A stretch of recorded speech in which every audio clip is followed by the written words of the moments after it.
If you would like to get your song reviewed, dear listener, there's the Filthy Capitalist option. As Sori says, 125 gets you straight to the head of the line. You don't have to be a part of Alliance. You don't have to be part of the group. Wait a minute. And the biggest thing is you don't have to wait. You hop, skip, and jump right in front of everybody. 125 gets you there. You do that 3 times and then get mashed down to the $75 rate for perpetuity. Yes! Also, there is a band review option. So if you've got a band and you're trying to get your band some exposure, hit me up at insori@gmail.com and I'll show you the details about how to pull that off. You can also jump on Patreon and there is a option on the tiers to be able to get your band reviewed. Yep. Obviously, we can't lie to you, so we can't guarantee a positive review. Get what you get. It's just rubbish. Rubbish. Rubbish. That's British for garbage. My favorite is the community option. $1 at the gate gets you in at Patreon. You get to join an alliance. The alliance joins their points together, and that helps determine what songs that we do. The alliances hang out on Discord. Message me on Patreon to get the link. And they do all kinds of other cool things. They do Minecraft, Dungeons and Dragons. Yeah. It's really a community within the community. Anybody can go on the Village, Facebook.com/Vin and Sori. There's 160,000+ people on the channel. What's cool about the Discord is that it offers a real opportunity for community connection, friendship, that type of thing. And it's on Discord, so if you're not a Facebook person, it's for you. You start off at $1. Right. Plus you get exclusives. Sori and I are working on a song. So the first 15 seconds of that was on Patreon. Also, at $15 tier and above, when we actually debut the video, they're going to be there live with us. There you are, dear listener. Buy merch. Buy merch indeed. A child shall lead them. Yes. Okay, the name of the song is oltreLuna. So my guess is that this band is called the Pure Children of the Earth, and it's something about the moon, inshallah. So our birthday friend Neil said, so I decided to base my playlist on songs that take journeys in some aspect, whether that be through musical or lyrical means. The first song is from an Italian progressive black metal band. They sing in Italian, so I had to reach out to some people to help with translating the lyrics. The translation is probably not perfect, as I was told there was a lot of metaphor in the lyrics. Oh, those are the lyrics? Yep. Okay. I will get them from Trello as well. Okay, guys. Here is the first song. Let's do it. Italian.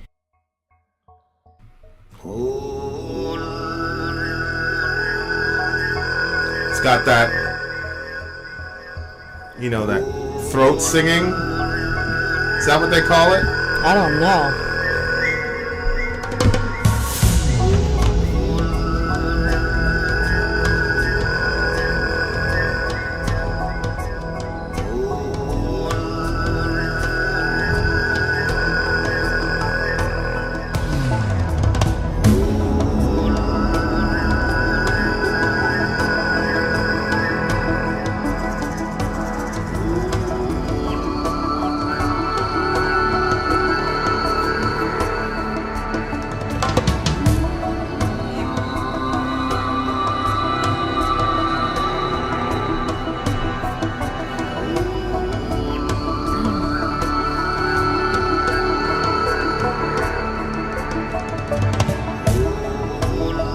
Yeah, it does, River. I agree.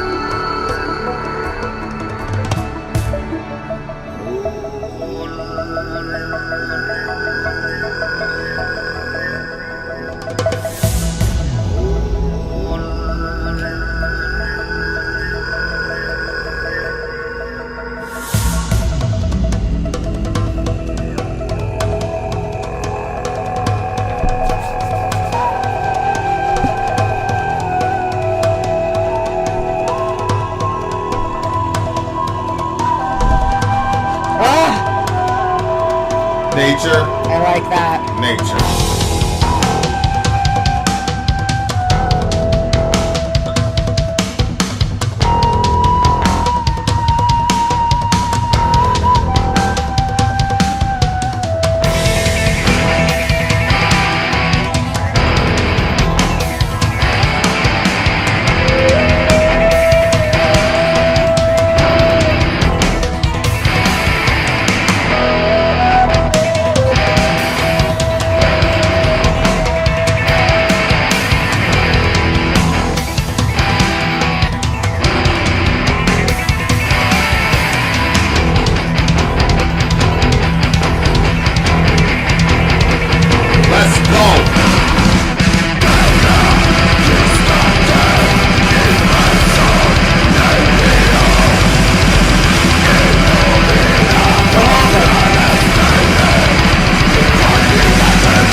Going a lot of places with this song now. Can't be no half-stepper.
Wow, they just It's something for everybody. They just committed some black metal blasphemy with this shit. Yeah, there was something for everybody in it. It's so funny because black metal is like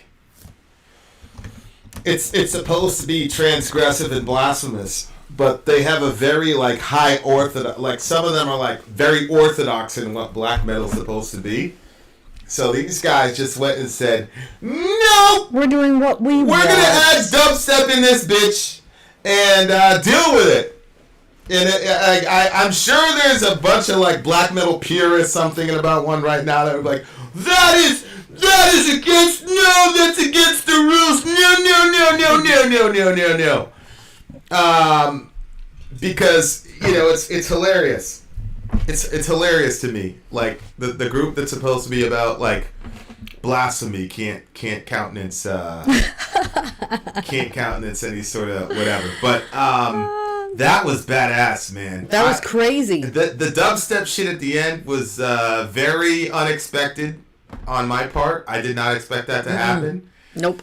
And but they pulled. I felt like they put it all. I thought they put it together really good. I thought it was pretty wild. First, it started out with that. I don't know if you call it Mongolian chanting or something like that, like the deep, like throaty sort of sound that they do, and then it like switched into this sort of native sound. It was so beautiful there was like a flute in there, and there was the drums, which always makes me feel super emotional. Which got emotional Drums in that make you part. get emotional? No, it's the beating like a djembe. Oh, like that sort of tribal shit. Tribal sound. Yeah, I just love that. Ever since Tool, you fell in love with that. No, I've been in love with that sound before that. Yeah. Okay. You don't remember at my house I used to have a djembe? Yeah, I do. Because I was always hoping somebody would really take it up, and you took it. I said, yes, he's got melanin. He's got the drum. It's probably going to be very good. But you didn't. You just messed around on it a little bit. Could you actually do it? Not at all. Not at all. Well, you can do better than I can. Anyway. I mean, Jeanette just have much rhythm. Thank you for that. Because I was asking that question. Vin, do I have rhythm? Tell me. No, I didn't ask you. Yeah, and then it went somewhere that I was like, meh, like it was like it went real dark. Yeah. And then there was like dance sounding stuff in there. It was just, I've never heard a song like this ever. Like this gets most unique points for sure.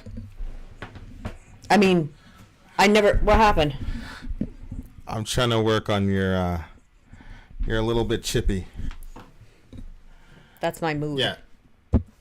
That's the most unique black metal song I've heard in quite some time. Now, is it considered black metal? I mean, Yeah. It's not like black metal took up the majority, did it? You know, maybe dubstep gave some time for black metal. Say that last part again. Okay, maybe I don't know what dubstep is. Dubstep is a. Oh yeah, the way ending, yeah. Yeah. So maybe they gave space for some black metal in their song. Maybe it's not a black metal song that gave space to dubstep. No. That's a black metal band. That's a black metal band. Say that last part again. That It's that emoji. that's a black metal band that put some dubstep, some sort of metal, extreme metal, whatever you want to call it. But the dubstep like hit me like I was extremely surprised. Korn did an entire dubstep record. Oh really? Yeah, they did an entire dubstep record. We reviewed like 2 or 3 of those songs, but you were expecting all of it, you know. After the first one, it was like, holy shit, what is this? I didn't even know what dubstep was. Is it dub or dub? Dub, D-U-B. Okay. So yeah, it's black metal, but it has a lot of world music, progressive and electronica bits to it. Yeah, that's so interesting. It was ridiculous. So, Neil, are all their songs like that? Are they like inclusive on all their music, or is this like a unique thing? That's a good question, actually. Also, I sent you an email, Neil. You sent Neil an email? Yeah. Yeah, so I'd like to know the answer to that question. So, what did you? Oh, and I didn't read the lyrics. I was just going with the feel.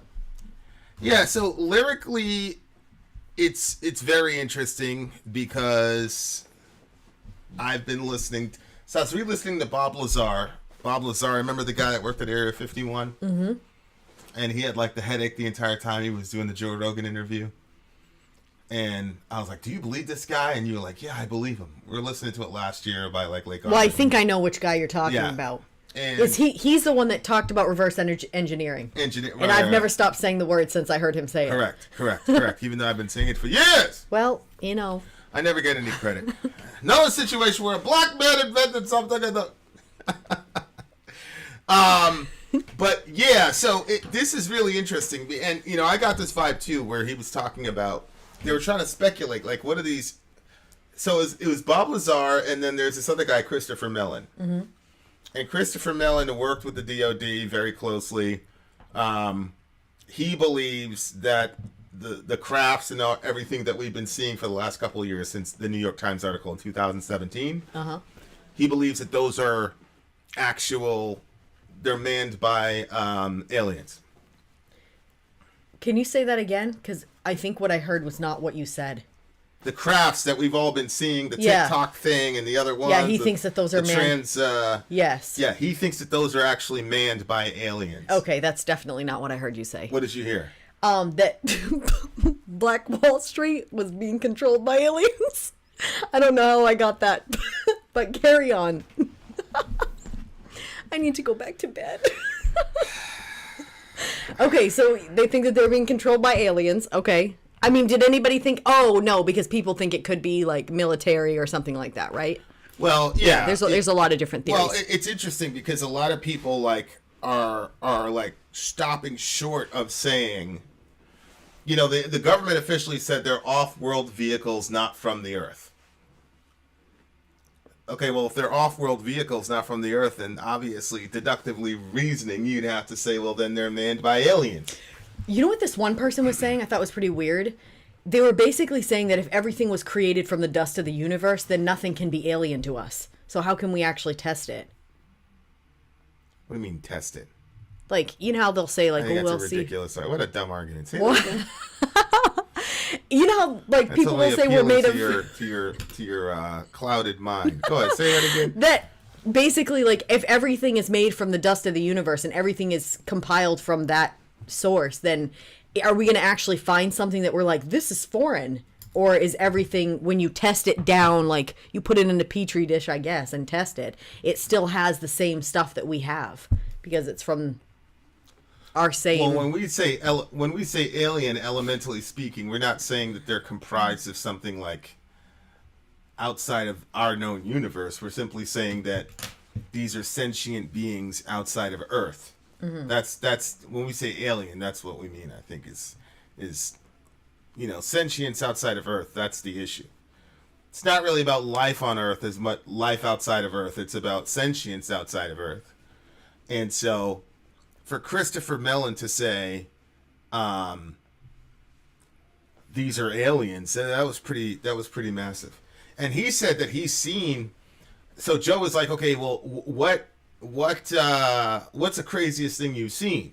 Now, we saw the Tic Tac video, kind of, but we didn't see what Favre saw. I mean, he's talking about 90-degree angles and shit that completely defy physics. He said he saw one where the craft pulled up right next to this guy's in the air, and the craft pulled up right next to the homie, and he said it was emotional. What? He said it was the most emotionally compelling one. In other words, the guy was terrified. Oh. Because he's thousands of feet in the air, and then this craft pulls up like right next to him. He said there've been almost mid-air collisions with these things. So the guy pulled out his iPhone and was like, "Look at this fucking thing." He was terrified. Mm-hmm. And where's this video? The government hasn't released it. And this is Christopher Mellon. Now I know you don't, but my point is, like, lyrically, if you look at it, it's kind of like this, right? Like, I don't necessarily have a problem with the government intercepting stuff and not giving us everything, but I do have a problem with them lying to us. Don't say anything. But I feel like that for a long time, all of this like alien stuff they made it like a giant joke, and it was pushed in the media. So that I'm not okay with. Yeah. Like, if you want to withhold some of the information because the general public will get into a mass panic and people will, it'll be like fire in a theater. Okay, well then I understand that, but don't lie to us and make it seem like it's crazy, and then all of a sudden we find out you had this information the whole friggin' time. Yeah. I mean, I don't understand why they couldn't release that video. I mean, it was the guy's cell phone, for God's sake. So who cares? It's a cell phone. It's not like there's any special. There's no intelligence, sort of whatever. It's like, but yeah. So if you look at this, like, and it was interesting because one of the theories is that the aliens are just a super evolved version of us, or us from the future, right? Yeah, that's so. So we figured out time travel, and we've evolved to where we don't need to be as physically, imposing as we are now, because we've evolved toward nonviolence. So all you really need is a head to think. Your body's just kind of there to function, to kind of move you around and think. And that's why they're so small, and that's why they have such large heads and whatever, and their bodies are so small. Really? That's a theory? They appear to be frail. It's because we've evolved past where you need any sort of physicality.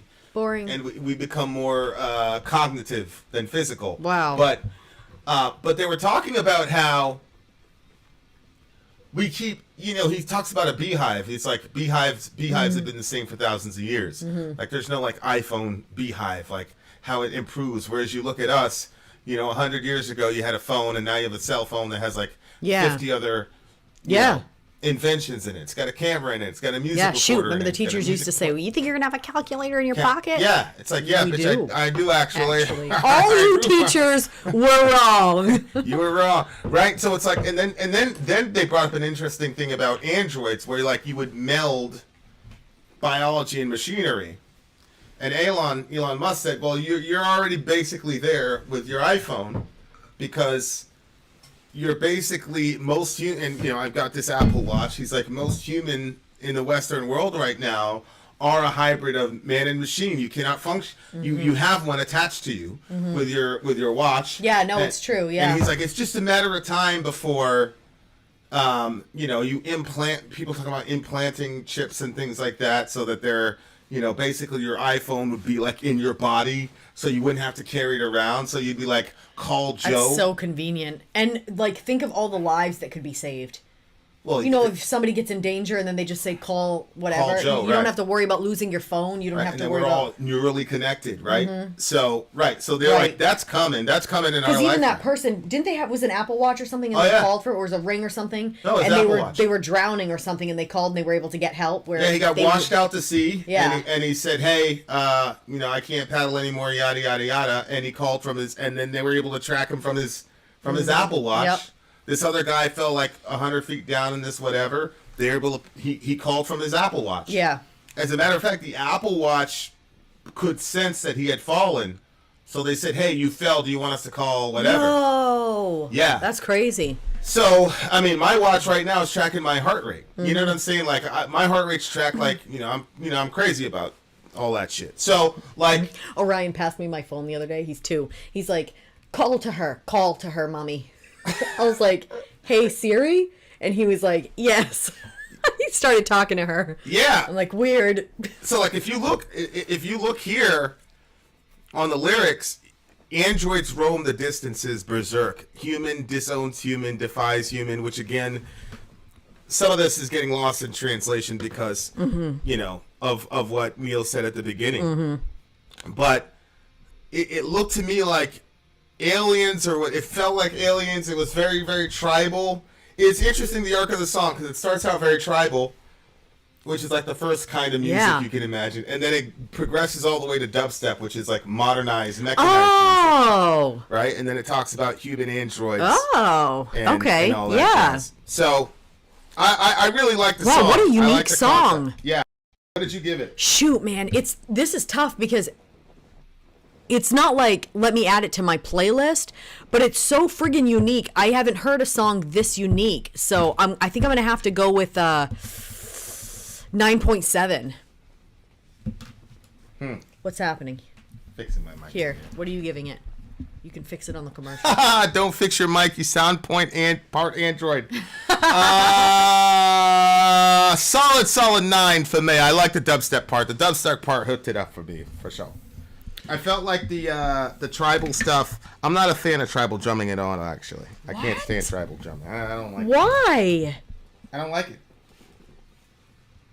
I just don't like it. Wow, I don't know why that makes me feel slightly offended. I don't even understand that. What do you mean you don't like it? Like, how did it make you feel? It makes you feel what emotion? Nothing. Like boredom? Frustration. Frustration? Like, when will this end? I don't like. Oh, I mean, I know that feeling from other songs that, some people listen to. What are you trying to say? I mean, you put on, I feel that way about. It's so funny. What? Because if this was reversed, all the white knights. Oh, should have changed Sori's. Well, you just insulted the drumming that I love. That makes me emotional. All right, well, goodbye, you all. We'll be coming right back at you. We've got Vehemence. She never noticed me. Coming up next. That sounds like a really bitter dude. Vin out! Sorry out. Go!